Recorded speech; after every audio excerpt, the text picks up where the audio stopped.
Imagine you are participating in an experiment. You are told that this study is looking at how teachers evaluate students, and you will be evaluating Hannah, a fourth grade girl. You watch a video of Hannah.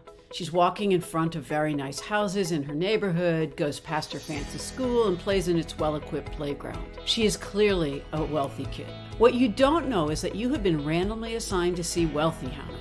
Others will be assigned to see poor Hannah. They will see Hannah walking past small, dilapidated houses, walk in front of her rundown school, and play in a playground with, well, not much in it. So half the participants saw rich Hannah, like you did, and half saw poor Hannah. After you see the video, you are asked to fill out a questionnaire. One of the questions is, what grade level represents Hannah's reading ability? Regardless of whether people saw rich or poor Hannah, they thought her reading ability was fourth grade level. There was no significant difference between the two groups. They had been told that she's a fourth grade kid, and that's the rating they gave her. This was only half the experiment, though. These people did not get to learn any more about Hannah except seeing the video of her walking in the neighborhood. But an additional group of people were randomly assigned to see rich or poor Hannah in her neighborhood, and then before rating her abilities, they watched another video of her taking a multiple choice test. Hannah's test performance was mixed. She answered some hard questions right, but also got some easy ones wrong.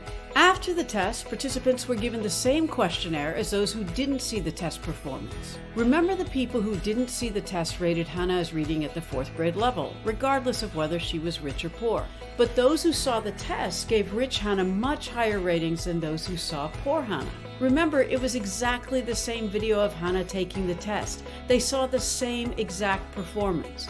So what's going on?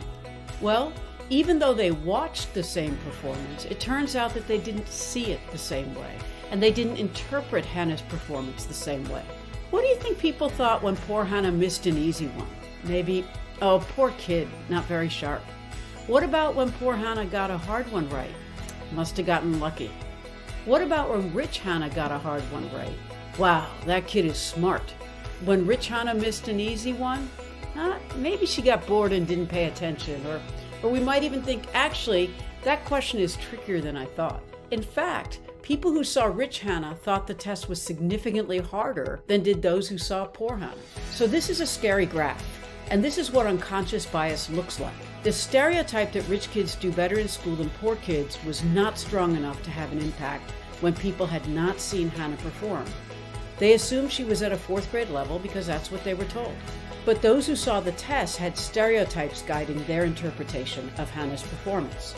You would think that seeing someone perform would allow us to make more accurate judgments of them than if we had not seen them perform. But actually, this study and many, many more show the opposite. Stereotypes create expectations that tend to be confirmed. We notice, wait, and remember stereotype-consistent behavior, and we interpret behavior as consistent with our stereotypes, particularly if the performance is open to interpretation. And most performances are. This is largely an unconscious process because we are usually unaware that our stereotypes are driving our judgments.